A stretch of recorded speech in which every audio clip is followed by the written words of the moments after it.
don't know. I was flabbergasted, I guess, you know, because honestly, I didn't think nothing much of it. I thought it was just, you know, just going right through. And the officer seemed real nice and friendly. You know, he seemed like a cool guy. You know, then he ruined my, you know, he ruined my entire year and now a couple years of my life because of it. They found no drugs. They found nothing. They tried to say it was drug money. They went to my phone. They found no evidence of any kind of like drug anything. This is Michael Sanchez Ratliff, a 21-year-old Chicago resident. He was traveling to California in March of 2014 to spend time with family when the car he was in was stopped near Council Bluff for traveling 5 miles over the speed limit. We got pulled over around 4 o'clock. You know, the officer, he went to the driver's side. You know, he was talking to the driver. Yeah, come on back to the rear vehicle. I'll get you out of here. I got to write you out that warning, all right? He was trying to be chatty, and, you know, I'm talking because I don't see no problem. And then I guess he asked the driver to search. He pulled the driver out the car, and then they start talking. There you go, bud. Hey, just make sure you slow down. This is the warning, okay? And there's back all your information, all right? Just make sure you slow down. But the stop quickly progressed into much more.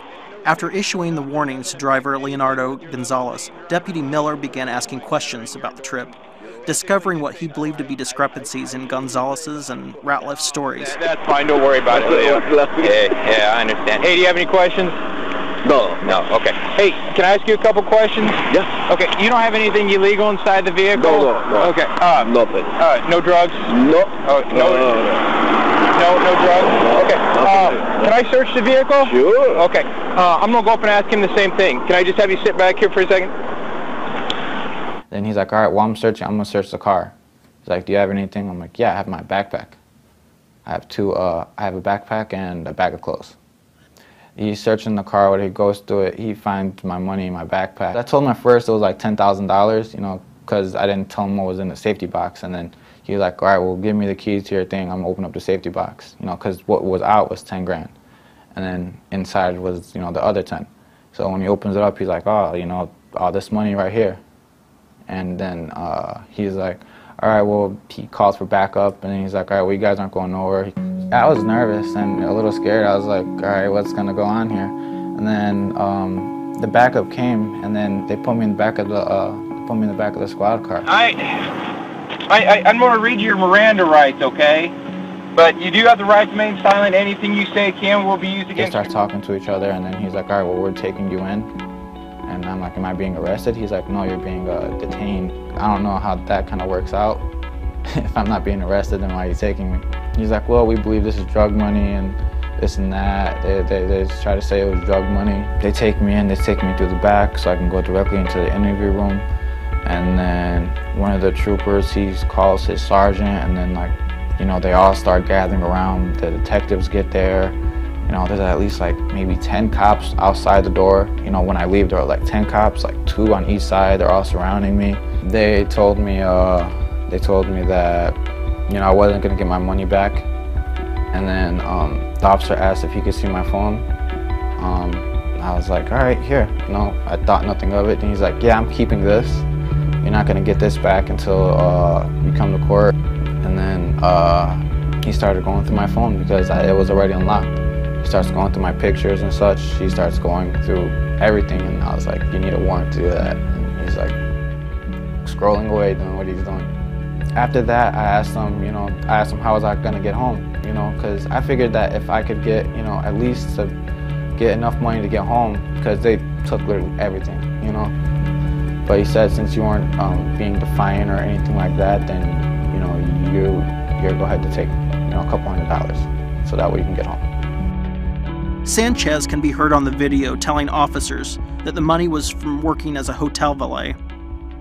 He also says a chunk came from his grandmother. The money, Sanchez told the Register, was intended to help him possibly relocate and attend school in California if the visit with his family went well. I was real upset. I was so excited to see California, and then bam, you know, dreams crushed right there. With not even a whole day passed. The entire year after that was just a big struggle and hassle, because then in my apartment, I had to sleep on an air mattress that my grandmother bought for me. you know, because she was like, all right, well, what happened to all the money? And then I told her, and then she was, you know, she was pretty angry with me. When I first told her, she, you know, at first she couldn't believe it. She was like, what, you know, what'd you spend it all on, you know? And then I was like, this really happened, you know, when I see you, I'll show you the papers, you know, that the police gave me. Honestly, I thought it was just going to be one court hearing and then bam, I get it back. And then, you know, reality smacked me in the face, and it turns out it wasn't like that. I was frustrated and angry, you know. I was like, man, you know, I'm like finally, my first apartment, you know, my first time living on my own, and it's a bad experience. Ended up getting evicted. The money was ultimately seized, and Sanchez spent much of the next 8 months and roughly $7,000 in attorney costs before Iowa District Court Judge Richard Davidson ordered the money returned. So I'm gonna keep, you know, I'm gonna use that money I got. I'm gonna either buy a business, you know, and start my own business, or go to school and then go to stocks and, you know, learn the business. Will you travel with it anymore? No, no, I learned my lesson about that. Unless I'm keeping it in a plastic card that says Chase, I'm not carrying that money nowhere with me. Don't walk around with too much money or the police will take it.